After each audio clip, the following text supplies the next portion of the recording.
Hello बच्चों, कैसे हैं आप सब। आशा है अच्छे होंगे।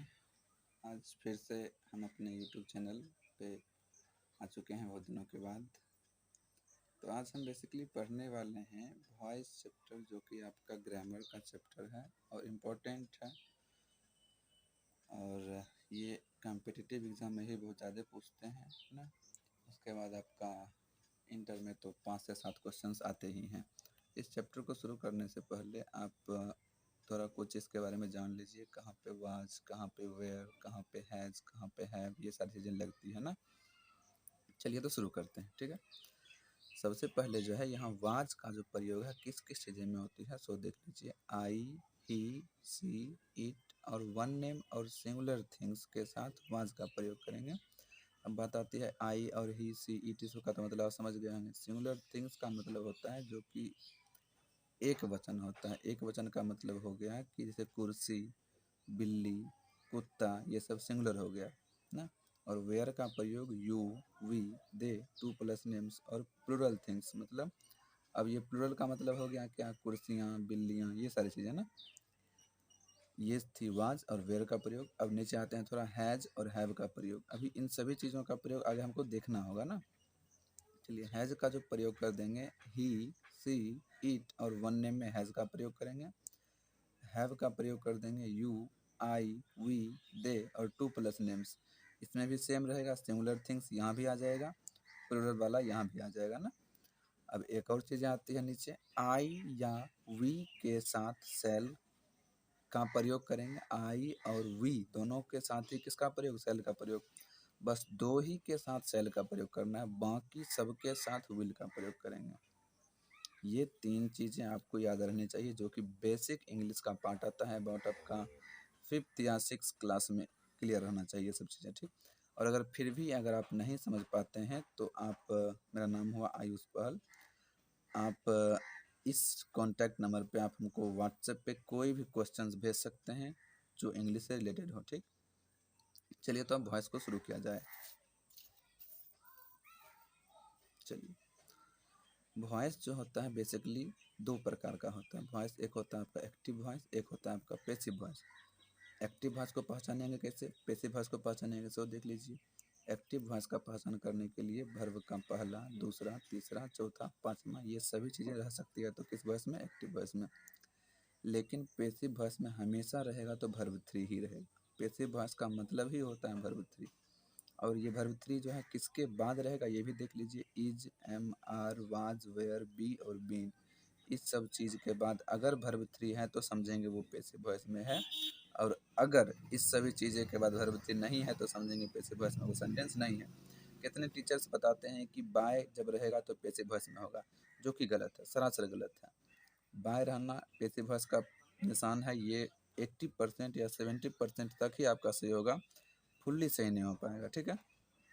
तो आपको बात समझ में आ गई होगी। Is, am, are, was, were, be और बीन के बाद अगर वर्ब थ्री है तो ये कौन सा वॉइस होगा, आपका पैसिव वॉइस।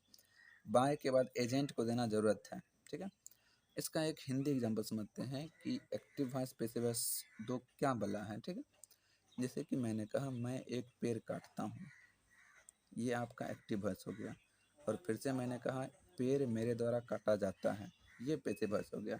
मतलब बातों को जो घुमा फिरा के बोलेगा वो पैसिव वॉइस हो जाएगा, डायरेक्टली जो बोल देगा वो एक्टिव वॉइस हो जाएगा ना। चलिए, अब ये कुछ चीज़ें हैं जो चेंज किस में होती है। अगर दाएँ यहाँ से हमको चेंज करना है उधर तो क्या बदलेगा, आई बदल जाता है मी में, वी बदल जाता है अस में, यू बदलेगा यू में, यू कोई चेंज नहीं, यू का यू ही रहता है, सब्जेक्ट भी ऑब्जेक्ट भी। ई बदलेगा हिम में, सी बदलेगा हर में, दे बदल जाएगा देम में और इट का इट ही रह जाएगा ना। आगे बढ़िए तो एक्टिव वॉइस का स्ट्रक्चर और पैसिव वॉइस दोनों का स्ट्रक्चर देख लीजिएगा थोड़ा। एक्टिव वॉइस का जो स्ट्रक्चर होता है सब्जेक्ट प्लस हेल्पिंग वर्ब, ऐसे भी मतलब हेल्पिंग वर्ब प्लस वर्ब का पहला से लेकर पाँचवा वर्ब तक कुछ भी हो सकता है, प्लस में ऑब्जेक्ट प्लस में अदर वर्ड, प्लस में ऑब्जेक्ट प्लस में अदर वर्ड। अब इसको जब पैसिव में चेंज करेंगे तो क्या चेंज करेंगे इसको देख लीजिएगा। ऑब्जेक्ट, यहाँ वाला ऑब्जेक्ट आगे आ जाएगा। और ऑब्जेक्ट का पहचान हम कर भी कैसे सकते हैं, जो वर्ब के तुरंत दाहिने बगल होगा उसको ऑब्जेक्ट कहेंगे, ठीक है। ऑब्जेक्ट आ जाएगा आगे, हेल्पिंग वर्ब का हेल्पिंग वर्ब और अपने मन से न्यू वर्ब देंगे। और ये न्यू वर्ब कहाँ से आएगा आगे आपको मैं बताऊंगा न्यू वर्ब कहाँ से लाना है। प्लस में वर्ब का थ्री देंगे, वर्ब का पहला से पाँचवा को बदल देंगे वर्ब थ्री में। अदर वर्ड का अदर वर्ड, बाय अपने मन से, और ये वाला सब्जेक्ट उठकर यहाँ चला आएगा।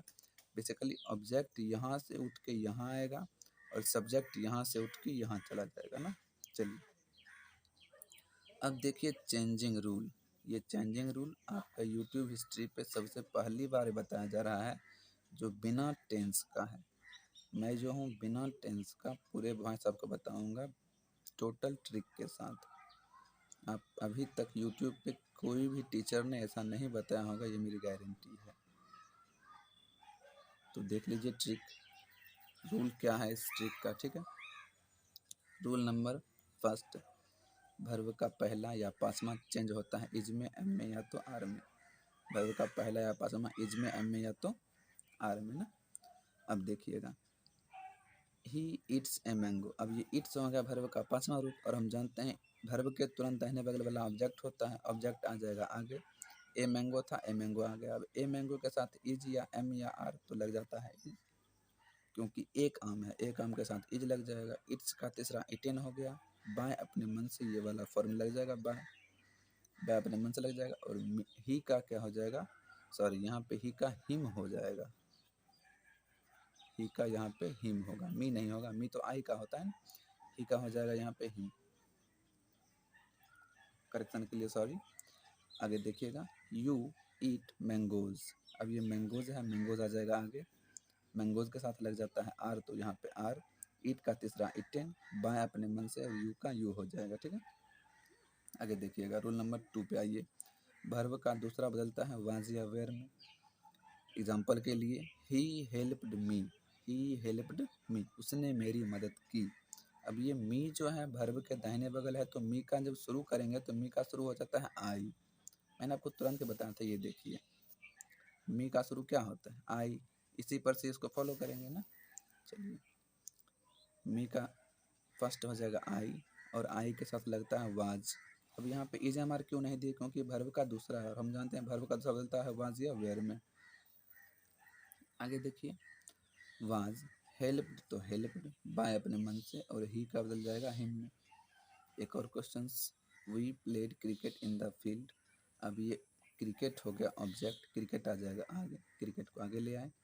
प्लेड वर्ब का दूसरा, तो प्लेड का हो जाएगा यहाँ पे cricket was played in the field, तो इन द फील्ड बाय अपने मन से, और वी का हो जाएगा अस। रूल नंबर तीसरा, बिना किसी देरी के साथ आइए तीसरा पे। वर्ब का फोर्थ फॉर्म बदलता है बीइंग में। वर्ब का फोर्थ फॉर्म बदलेगा बीइंग में। मोहन इज प्लेइंग क्रिकेट, ये क्वेश्चन आपका आ गया, तो क्रिकेट हो गया ऑब्जेक्ट, क्योंकि वर्ब के दाहिने बगल तुरंत आ गया ना, क्रिकेट आ जाएगा आगे। क्रिकेट के आगे आने के साथ ही क्रिकेट एक खेल का नाम, तो इज के इज। प्लेइंग वर्ब का फोर्थ फॉर्म, और वर्ब का फोर्थ फॉर्म बदलता है बीइंग में, तो यहाँ पे बीइंग आ गया। प्लेइंग का वर्ब 3 प्लेड, बाय अपने मन से, और मोहन का मोहन हो जाएगा। अगले आइए, you are eating mangoes in the room. अब you are eating mangoes in the room, बच्चे गलती क्या करते हैं, इन द रूम को आगे ले आते हैं। इन द रूम को आगे ये नहीं करना है, मैंगोज को आगे लाइए, मैंगोज। मैंगोज एक से ज़्यादा है हम, तो वहाँ पे क्या लग जाएगा आर। ईटिंग वर्ब का चौथा रूप, तो यहाँ पे आ जाएगा बीइंग। ईटिंग का वर्ब तो इटेन। अदर वर्ड को टोटल इन द रूम यहाँ लिख दिए, बाय अपने मन से, और यू का यहाँ पे हो जाएगा यू। ये आपका 3 रूल था। अगला रूल पे आइए, रूल नंबर 4 देखिएगा। हैव, हैज़, हैड, ये तीनों चीज़ बदलती है बीन में। और मैं आपको एक चीज़ बता दूं कि हैव, हैज़ और हैड के बाद दुनिया का किसी भी ग्रामर या ट्रांसलेशन के बुक में जाइए, आपको हैज़, हैव और हैड के बाद वर्ब का तीसरा रूप ही मिलेगा। इसको बनाए कैसे, I have played cricket in the field. देखिएगा क्रिकेट यहाँ था, क्रिकेट यहाँ आ गया, ठीक है, ऑब्जेक्ट आगे आ जाएगा, ऑब्जेक्ट कम्स फर्स्ट, और क्रिकेट के साथ हैज लगता है तो हैज दिए, और हैज बदलता है बीन में, तो यहाँ बीन दिए। प्लेड का प्लेड, इन द फील्ड तो इन द फील्ड, बाय अपने मन से, और आई का हो जाएगा मी। आगे देखिएगा, he has beaten Mohan with stick. Mohan आ जाएगा आगे, और हैज का हैज बदलता है हैज किसमें, बीन में। बीन, मोहन एक नाम तो हैज लग जाएगा, बीन तो बीन आ गया, बीटेन तो बीटेन आ गया, विथ तो विथ, स्टिक तो स्टिक, बाय अपने मन से, और ही का हो जाएगा हिम। आगे देखिएगा पांचवा रूल, बिना किसी देरी के 5वां रूल देखिएगा। शैल या विल बदलेगा बी में, तो इसको कैसे बनाएंगे सो देखिए। इट के तुरंत दाहिने बगल ए मैंगो, तो ए मैंगो आ जाएगा आगे, और ए मैंगो के साथ विल बी। मैंने आपको बताया था तुरंत कि सिर्फ आई और वी के साथ ही शैल भी लगता है, आई और वी के साथ ही शैल, बाकी सबके साथ विल लगता है। तो यहाँ पे ए मैंगो है के साथ विल और बदलता है बी में, तो यहाँ आ गया बी। ईट का तीसरा इटेन, बाया अपने मन से तो दे दिए, और ही का बदल जाएगा हिम। अगला देखिए, ही विल बीट मी का इधर आ जाएगा आई के साथ सेल, मैंने आपको बता चुका पहले, आई के साथ सेल और बी तो बी, बीट का बीटेन, बाय अपने मन से, और ही का हो जाएगा हिम। आज की क्लास को यहीं समाप्त करते हैं। आशा है आपको ये क्लास अच्छी लगी होगी। मिलते हैं फिर अगले वीडियो में। अगले इसका पार्ट, इसका लगभग आपका 13 रूल्स होंगे, जिसमें अभी तक मैंने 5 रूल्स बताए हैं। तो बने रहिए हमारे चैनल पे, और अगर आप इस चैनल पे नए हैं तो लाइक शेयर सब्सक्राइब